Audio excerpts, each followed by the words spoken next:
warahmatullahi wabarakatuh. Perkenalkan, nama saya Ria Resti Budiarti dengan NIM 202302105, kelas manajemen C, mahasiswi semester 4. Dengan adanya video ini untuk memenuhi tugas mata kuliah ekonomi manajerial dengan dosen pengampu Ibu Irianti SPD MPD dengan materi teori permintaan dan submateri elastisitas pendapatan. Baik, tanpa berlama-lama lagi, izinkan saya memaparkan materi tentang elastisitas pendapatan. Elastisitas pendapatan atau income elasticity of demand adalah ukuran seberapa responsif jumlah permintaan suatu barang terhadap perubahan pendapatan konsumen. Secara sistematis, elastisitas ini dihitung dengan membagi presentasi perubahan kuantiti barang yang diminta dengan presentase perubahan pendapatan. Misalnya, jika pendapatan naik 10%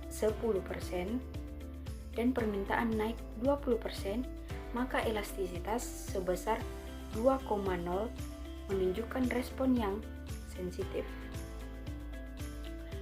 Nilai positif menunjukkan barang tersebut normal atau permintaan naik saat pendapatan naik. Sedangkan nilai negatif menunjukkan barang inferior atau permintaan turun seiring naiknya pendapatan.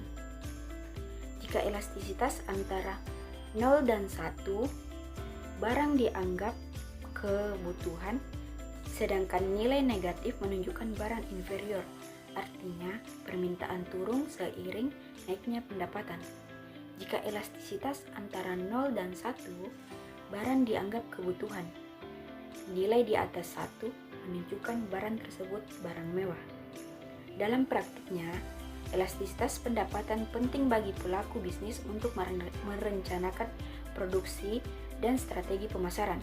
Misalnya, jika elastisitas suatu barang mewah tinggi saat konsumen mengalami kenaikan pendapatan, penjualan barang tersebut akan meningkat lebih cepat dibandingkan kenaikan pendapatan ini. Ini cocok untuk pemasaran barang premium seperti mobil, perhiasan, rumah, dan lain-lain. Sebaliknya, barang yang memiliki elastisitas rendah seperti bahan pokok, contohnya gas, beras, dan lain-lain, cenderung memiliki elastisitas rendah, mendekati 0 hingga 1, karena permintaan tidak banyak berubah walaupun pendapatan naik. Ada pula fenomena di mana saat pendapatan meningkat, orang-orang menjauhi barang-barang inferior seperti mie instan atau transportasi umum. Ini sesuai dengan teori Engel, di mana proporsi pendapatan untuk makanan pokok menurun saat pendapatan naik. Secara grafis, perubahan elastisitas pendapatan dapat terlihat dari pergesekan kurva permintaan. Elastisitas positif mendorong kurva ke kanan saat pendapatan naik, sedangkan elastisitas negatif dapat menyebabkan kurva bergeser ke kiri karena pendapatan menurun. Baik, materi selanjutnya, jenis-jenis barang berdasarkan elastisitas pendapatan. Yang pertama itu barang normal. Barang normal yaitu barang yang permintaannya meningkat saat pendapatan konsumen naik. Contohnya, makanan bergizi, pakaian bermerek, dan lain-lain.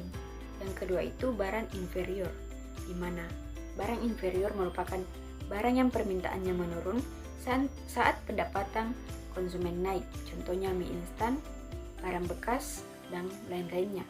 Yang ketiga itu barang mewah. Barang yang permintaannya meningkat lebih cepat dari kenaikan pendapatan. Contohnya mobil mewah, liburan luar negeri, dan rumah mewah. Selanjutnya, pentingnya elastisitas pendapatan. Yang pertama itu membantu produsen mengelola portofolio produk saat terjadi perubahan ekonomi, misalnya saat terjadi resesi atau ekspansi ekonomi.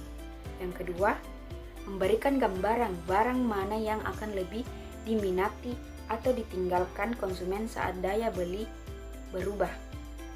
Yang ketiga itu menjadi dasar bagi perusahaan dalam membentuk strategis pemasaran produksi inovasi produk sesuai segmen pasar yang terjadi di era sekarang.